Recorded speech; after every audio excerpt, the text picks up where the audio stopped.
இன்றைக்கி நம்ம என்ன கொஷின் பார்க்க போகிறோன்னா ஆல்டர்னேட் டேஸ் டைம் அண்ட் ஒர்க்கில் ஆல்டர்னேட் டேஸ் அந்த டாபிக் பார்க்க போகிறோம். ஆல்டர்னேட் டேஸ்னால் என்னென்னா ஒருத்தர் ஒரு நாள் வேலை செய்வாங்க, இன்னொரு வந்து அடுத்த நாள் வேலை செய்வாங்க. சரியா? சரி, ஃபஸ்ட்டு கொஷின் பாருங்கள். ஏ வந்து ஒரு வேலையை 20 நாளில் செய்தார், பி வந்து 40 நாளில் செய்வார். ரெண்டு பக்கம் ஒரு நாள் விட்டு ஒரு நாள் வேலை செய்கிறாங்க. சரிட்டா? ஏ வந்து அந்த வேலையை தொடங்குதார். சரி, இப்போ எப்போ அந்த வேலை முடிஞ்சிருக்கும் அப்படின்னு கேட்டிருக்காங்க. சரி, இப்போ எப்படி கண்ணலாம்னா ஏ வந்து எத்தனை நாள் செய்வாங்க? 20 நாளில் செய்வார். பி வந்து எத்தனை நாள் செய்வாங்க? 40 நாள் செய்வார். இப்போ நம்ம என்ன செய்யணும்? டோட்டல் யூனிட் கண்டுபிடிக்கணும். டோட்டல் யூனிட்னா இந்த ரெண்டுக்கும் எல்சிஎம் எடுங்க. எல்சிஎம் என்னது? 40. இப்போ இதுதான் என்னது? டோட்டல் யூனிட், மொத்த யூனிட் செய்யக்கூடிய வேலையின் அளவு.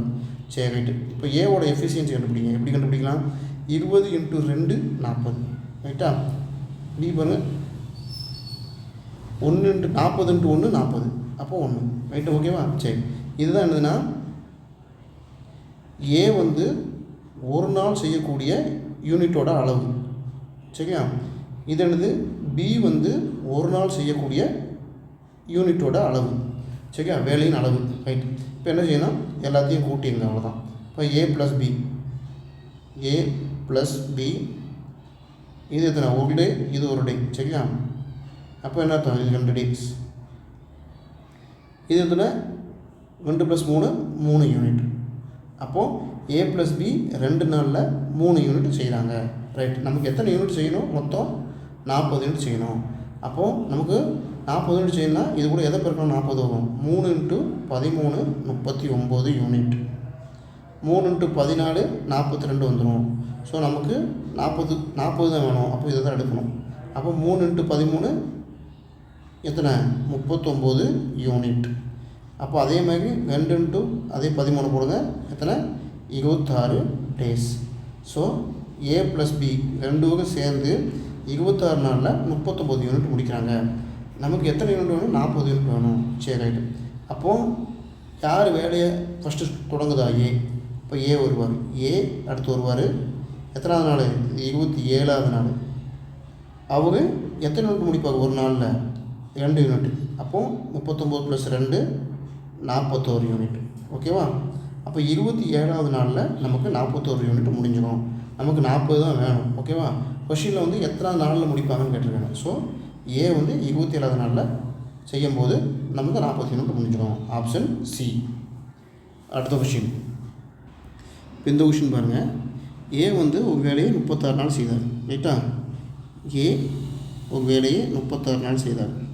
பி அதே வேலையை 24 நாள் செய்தார். இப்போ டோட்டல் யூனிட் கண்டுபிடிங்க. அப்போ எல்சிஎம் எடுங்க.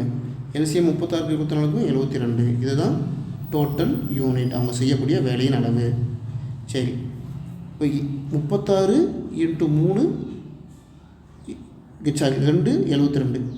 24 × 3 72. ரைட்டா? இதுதானது ஏவுக்கும் பியும் எஃபிஷியன்சி. அப்படின்னா என்ன அர்த்தம்னா ஏ வந்து ஒரு நாள் செய்யக்கூடிய வேலையின் அளவு யூனிட். சரியா? இது வந்து பி வந்து ஒரு நாள் செய்யக்கூடிய வேலையின் அளவு. ரைட். இப்போ என்ன செய்யணும்? கூட்டணும். இப்போ ஏ ப்ளஸ் பி 1 + 1 2 டே. 2 டேயில் எத்தனை யூனிட் முடிச்சுருக்காங்க? 5 யூனிட் முடிப்பாங்க. ரைட்டா? நமக்கு எத்தனை வேணும்? 72 வேணும். நமக்கு 5 யூனிட் 2 நாளில் 5 யூனிட் முடிப்பாங்க. இது 72 ஆகணும். என்ன செய்யணும்? 5 × 14 70. 5 × 15 75. சரியா? நமக்கு 72 தான் வேணும். ஸோ அப்போ இதை எடுத்துக்காங்க. இப்போ 5 × 14 எத்தனை யூனிட் வரும்? 70 யூனிட். அதே மாதிரி இங்கே 14 பிரிக்குங்க. 2 × 14 28 டேஸ். அப்போ ஏ ப்ளஸ் பி ரெண்டு பக்கம் சேர்ந்து 28 நாளில் 70 யூனிட் முடிப்பாங்க. நமக்கு எத்தனை வேணும்? 72 யூனிட்டு. ரைட்டா? 72 யூனிட் வேணும். சரி, அப்போது 28 நாளாக யார் வேலையை ஆரம்பிக்கா? பி தான் ஃபஸ்ட்டு ஆரம்பிக்காரு. அப்போ பி அடுத்து யார் வருவா? பி. எத்தனாவது நாள்? 29வது நாள் வருவார். சரியா? எத்தனை யூனிட் செய்வார்? பி வந்து ஒரு நாளில் 3 யூனிட் செய்வார். ஸோ 70 இவங்க என்ன 3 யூனிட் செய்வார். மொத்தம் எத்தனை? 73 யூனிட். எத்தனை நாளில்? 29 நாளில். 29வது நாளில் யார் செய்வா? பி செய்வா. நமக்கு எத்தனை யூனிட் வேணும்? 72 தான். சரி, என்ன கொடுத்துருக்காங்க? எந்த நாளில் முடியும்னு கேட்டிருக்காங்க. 29 நாளில் 73 யூனிட் முடிஞ்சிருக்கு. ஸோ 72 தாண்டியாச்சு. ஸோ 29வது நாளில் அந்த வேலை முடியும். ஆப்ஷன் டி. ரைட்டா? யார் செய்வான்னு கேட்டால் பி. பியால் அந்த வேலை முடியும். ரைட். அடுத்த கொஷின். இந்த கொஷின் பாருங்கள், ஏவும் பியும் சேர்ந்து 12 நாள் செய்தாங்க. சரியா? அவங்களோட ரேஷியோ அதாவது எஃபிஷியன்சி கொடுத்துட்டான் 3:2. ரைட்.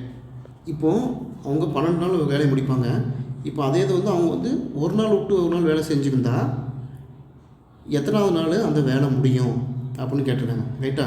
சரி, யார் தொடங்குதான வேலையை? பி தொடங்குதா? சரி, ரைட். இப்போ ஃபஸ்ட்டு நம்ம என்ன செய்யணும்? டோட்டல் ஒர்க்கு கண்டுபிடிக்கணும். டோட்டல் யூனிட் எப்படி கண்டுபிடிக்கலாம்? ஏ வந்து 3, பி வந்து 2. ரைட்டாக என்ன சொல்லியிருக்காங்க? 2 பேரும் சேர்ந்து 12 நாள் முடிக்காங்க. அப்போ என்ன அர்த்தம்? ஏ ப்ளஸ் பி 2 பேரும் சேர்ந்து 12 நாளில் முடிக்கிறாங்க. ரைட்டா? அதாவது மென் இன்ட்டு டே, ஏ ப்ளஸ் பி இன்ட்டு டே. அப்போ எத்தனை? ஏங்கிறது 3, பிங்கிறது 2. அப்போது 5 × 12 எவ்வளோ ஆகும்? 60. இதுதான் எனது டோட்டல் யூனிட். அப்போ அவங்க வந்து 60 யூனிட் செய்யணும். சரி, ரைட்டு. இப்போது என்ன கொடுத்துருவேன்? அதோட எஃபிஷியன்சி கொடுத்தாச்சு. எஃபிஷியன்சி என்னதுன்னா ஏ 1 டேயில் எவ்வளவு? 3 யூனிட் செய்வார். பி ஒரு நாளில் எத்தனை யூனிட் செய்வார்? 2 யூனிட் செய்வார். ரைட்டா? அப்போ அப்படி கூட்டிடுங்க. ஏ ப்ளஸ் பி 2 நாளில் 5 யூனிட் செய்வாங்க. ரைட்டா? நமக்கு எத்தனை யூனிட் செய்யணும்? 60 வேணும். இப்போ 5 கூட எதோ பெருக்குன்னா 60 ஆகும். 5 × 12 60 யூனிட். ரைட்டா? அப்போது 2 × 12 அதே 12 24 டேஸ். இப்போ 24 நாளில் 60 யூனிட் செய்யப்படும். முழுவட முடியும். வகுத்து மாற்றி செஞ்சால். So answer A. அடுத்த கொஷின். இப்போ அடுத்த கொஷின் பாருங்கள். இது நேரத்தில் கொடுத்துருக்கு. ஏ வந்து 8 மணி நேரத்தில், பி வந்து 12 மணி நேரத்தில் வேலை செய்தாங்க. ஒரு நாள் விட்டு சரி 1 ஹவர் ஒருத்தர், அடுத்த ஹவர் இன்னொருத்தர் வரார். யார் ஸ்டார்ட் பண்ணுதான்னா ஏ. சரி, எத்தனை மணிக்கு ஆரம்பிக்காருன்னா 6 மணிக்கு. இப்போ எத்தனை மணிக்கு இந்த வேலை முடியும் அப்படின்னு கேட்டிருக்காங்க. சரி, ஃபஸ்ட்டு என்ன செய்யணும்? ஏ எத்தனை மணி நேரத்தில்? 8 மணி நேரம் வேலை செய்யுது. அடுத்து பி எத்தனை மணி நேரத்தில் செய்யற? 12 மணி நேரத்தில் செய்கிறாங்க. ஸோ அவங்க செய்யக்கூடிய டோட்டல் யூனிட் எவ்வளவு? இதுக்கு எல்சிஎம் என்ன எடுக்கலாம்? 24 எடுக்கலாம். சரியா? ஸோ இதுதான் என்னது? அவங்க டோட்டல் யூனிட், அவங்க செய்யக்கூடிய வேலையின் அளவு. ஓகே. அப்போது 8 × 3 24, 12 × 2 24. சரியா? இப்போ இது என்னதுன்னா ஏ வந்து 1 ஹவரில் செய்யக்கூடிய வேலையின் அளவு யூனிட். இது வந்து பி வந்து 1 ஹவரில் செய்யக்கூடிய வேலையின் அளவு. இப்போ என்ன செய்யணும்? எல்லாத்தையும் கூட்டிடுங்க. ரெண்டுத்தையும் கூட்டிங்க. ஏ ப்ளஸ் பி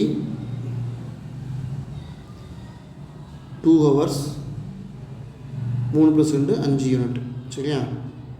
இப்போ ஏ ப்ளஸ் பி 2 ஹவரில் 5 யூனிட் செய்தாங்க. நமக்கு எத்தனை யூனிட் வேணும்? 24 யூனிட் வேணும். இப்போ 5 கூட எதை பேருக்குன்னா 24 வரும். 5 × 5 25 வந்துடும். ஸோ நமக்கு 5 × 4 போடுங்க, 20 யூனிட். ஓகேவா? இப்போ 5 × 4 20 யூனிட். அதுமாரி 4 இங்கேயும் பெருக்கிறேன். 2 × 4 8 ஹவர்ஸ். 8 மணி நேரத்தில் ஏ ப்ளஸ் பி எவ்வளோ செய்வாங்க? 20 யூனிட் செய்வாங்க. நமக்கு எத்தனை வேணும்? 24 யூனிட் வேணும். சரி, அப்போது ஃபஸ்ட்டு யார் வேலை தொடங்குனா? ஏ. இப்போ அடுத்து யார் வருவா? ஏ. இது 8 மணி நேரமா? அடுத்து 9வது மணி நேரம் ஏ வருவார். ஏ வந்து 1 ஹவரில் எவ்வளோ செய்வார்? 3 யூனிட். ஸோ அப்போ 3, இப்போ 23 யூனிட் ஆகிட்டு. நமக்கு எத்தனை வேணும்? 24 யூனிட் ஆகும். ஸோ அப்போது அதுக்கு அடுத்து யாருக்கா? ஒரு நாள் டு ஒரு நாள் தானே. ஸோ அடுத்து வந்து பி வருவார். பி வந்து 1 ஹவரில் 2 யூனிட் செய்வார். நமக்கு எத்தனை வேணும்? 23 வந்துட்டு 24 தான் வேணும். பி வந்து 1 ஹவரில் 2 யூனிட்னா ஆஃப் ஹவரில் எத்தனை யூனிட் செய்வார்? 1 யூனிட் செய்வார். நமக்கு 1 யூனிட் தான் வேணும். ஓகேவா? ஆல்ரெடி 23 வந்துட்டு. இப்போ 1 யூனிட்டை இவர் பி வந்து அரை மணி நேரத்தில் செய்வார். ஓகேவா? சரி, அப்போது நமக்கு 24 யூனிட் வந்துட்டு. இப்போ மொத்தம் எத்தனை வந்திருக்கு? 9.5 மணி நேரத்தில் அவங்க 9.5 மணி நேரத்தில் 24 யூனிட் முடியும். யாரால் முடியும்னா பி தான் கடைசியாக வந்து செஞ்சு முடிப்பார். ரைட்? ஓகேவா? ரைட். இப்போது ஆன்சர் பாருங்கள். 6 மணிக்கு ஆரம்பிச்சிருக்காங்கன்னா அதுக்கடுத்து 9 மணிக்கு கூட்டுங்க. 15 9.5 மணி நேரம். 6 + 9.5 மணி நேரம்னா 15 30.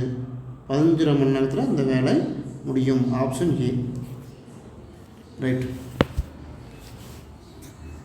இப்போது நம்ம வந்து வகை 1ஆம் தேதியிலேருந்து டிஎன்பிசிக்கு test page, free test page எல்லா சிலபஸும் ஷஃபில் பண்ணி ப்ரீவியஸ் கொஷினில் வந்து நம்ம நடத்த போகிறோம்.